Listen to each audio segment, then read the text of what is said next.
Jika ada gubernur yang disebut Raja Medsos, Deddy Mulyadi adalah kandidat utamanya. Ayo, siapa yang anak-anakku mau ke sekolah? Awas loh, Pak Gubernur datang nanti ke rumahnya ngejemput. Gubernur yang hadir hari ini, Kang Deddy, Gubernur Konten.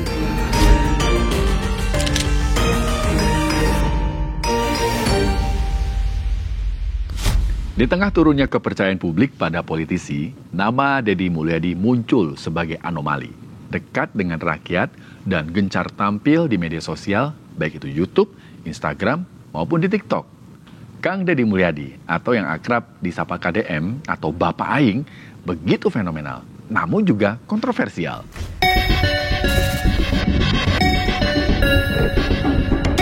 Tapi kalau orang tuanya mas saya masih sanggup mendidik, bikin surat pernyataan dong. Sanggup mendidik. Nanti kalau ada terjadi kriminal lagi, orang tuanya di situ harus ada tanggung jawab. Yang laki-lakinya loh, saya harapkan suaminya atau ayahnya yang ber-KB. Hai, berhenti kamu! Siapa sebenarnya Kang Deddy? Apakah dia sekedar politisi yang pandai bermain media sosial alias gubernur konten, atau dia memang model pemimpin yang diinginkan rakyat? Kita telusuri fenomena KDM, sosok yang mampu mengguncang Jawa Barat dengan gaya kepemimpinannya yang unik. Check now.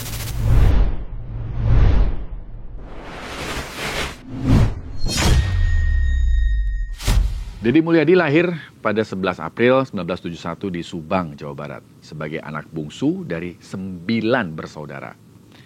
Berasal dari keluarga sederhana, ayahnya pensiunan tentara dan ibunya aktivis Palang Merah. Deddy kecil sudah akrab dengan kehidupan desa, menggembala domba dan membantu di ladang. Ini membentuk karakternya yang merakyat. Deddy lulus sarjana hukum dari STH Purnawarman Purwakarta. Karir politiknya dimulai pada 1999 sebagai anggota DPRD Purwakarta. Pada 2003, Deddy menjadi wakil bupati, kemudian Bupati Purwakarta selama 2 periode, yaitu tahun 2008 sampai 2018. Deddy Mulyadi dikenal luas saat menjabat sebagai Bupati Purwakarta. Dia tampil beda dengan baju pangsi, terus ikat kepala, bicara ceplas-ceplos. Kadang ngelawak juga, kadang nyentil, dan kadang galak. Namun juga tegas. Gaya komunikasi maupun berbagai simbol yang dipakai membangkitkan kebanggaan identitas lokal orang Sunda. Gaya kepemimpinannya yang seringkali menerobos cara-cara lama, bahkan sering viral berlanjut begitu Deddy memimpin Jawa Barat.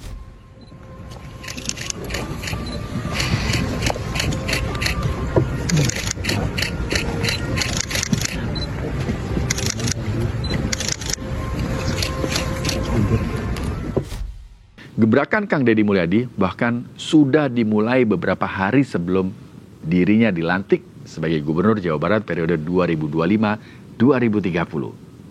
Sejak dilantik pada Februari 2025, Deddy langsung tancap gas, bongkar kawasan puncak. Deddy memerintahkan pembongkaran bangunan ilegal, termasuk kawasan wisata Hibis Fantasti di puncak untuk mengatasi banjir dan melarang rapat-rapat Pemda di hotel. Juga meluncurkan pemutihan pajak kendaraan, sampai juga membentuk Satgas Pemberantasan Preman. Di bidang pendidikan, Deddy ini melarang adanya PR di sekolah dan melarang wisuda dan perpisahan TK, SD, sampai SMA. Dan juga memberlakukan jam malam untuk mengurangi resiko tawuran dan geng motor, sampai mengirim remaja nakal ke barak militer.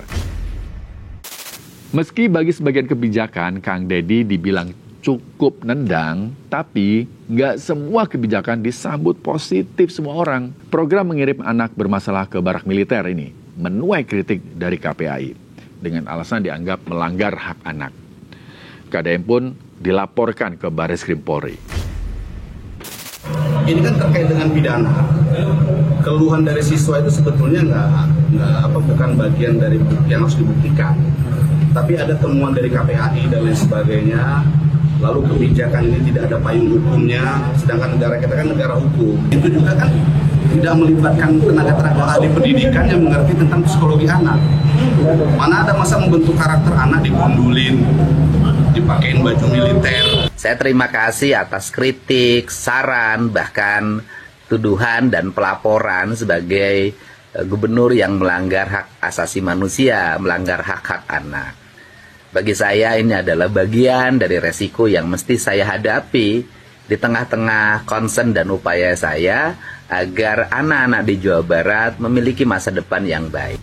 Usulan vasektomi alias kebiri untuk penerima bansos juga memicu perdebatan. Lembaga Kesehatan MUI menolak keras, seperti saat dia tampil dengan kaos kutang bergaya Freddie Mercury. Kebijakan Bapak Aing ini juga sering spontan. Dengan berbagai pro dan kontranya, survei indikator politik menunjukkan kepuasan publik terhadap kinerja Kang Deddy Mulyadi mencapai 95% dalam 100 hari pertamanya. Namun apresiasi dan kritik berjalan beriringan.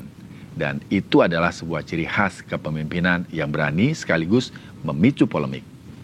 Namun yang paling membedakan Deddy Mulyadi adalah kemampuannya menggunakan media sosial.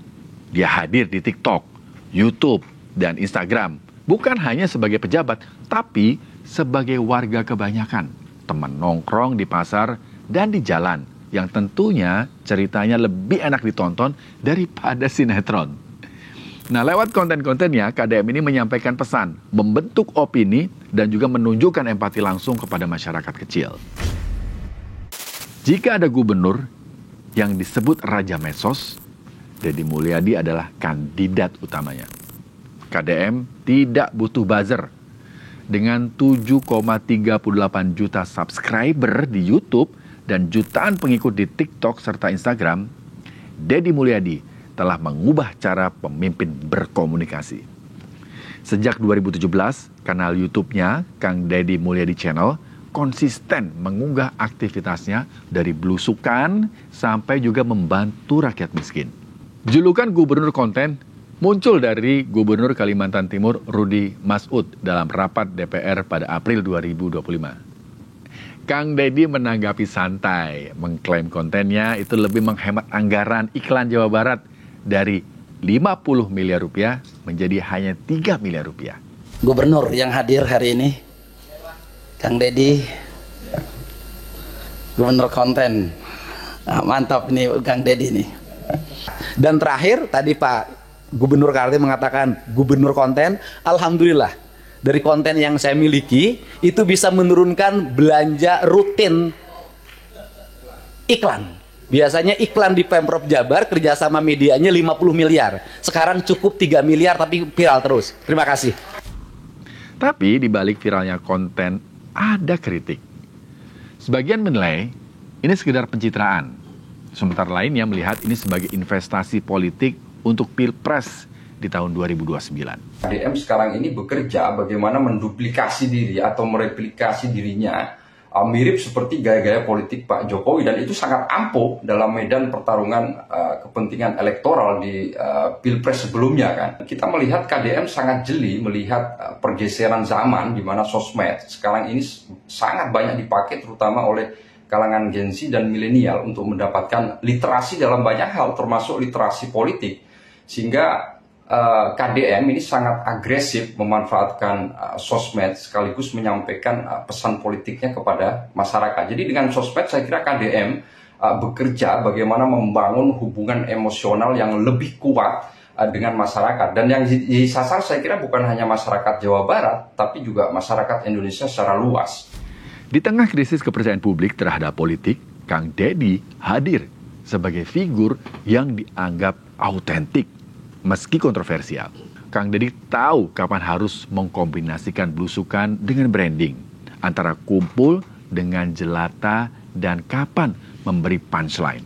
Popularitasnya di medsos menjelma menjadi modal politik yang nyata.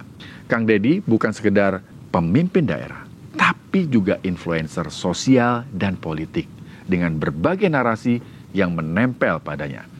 Dalam era digital, narasi punya peran strategis untuk membawa seseorang ke jalan kekuasaan.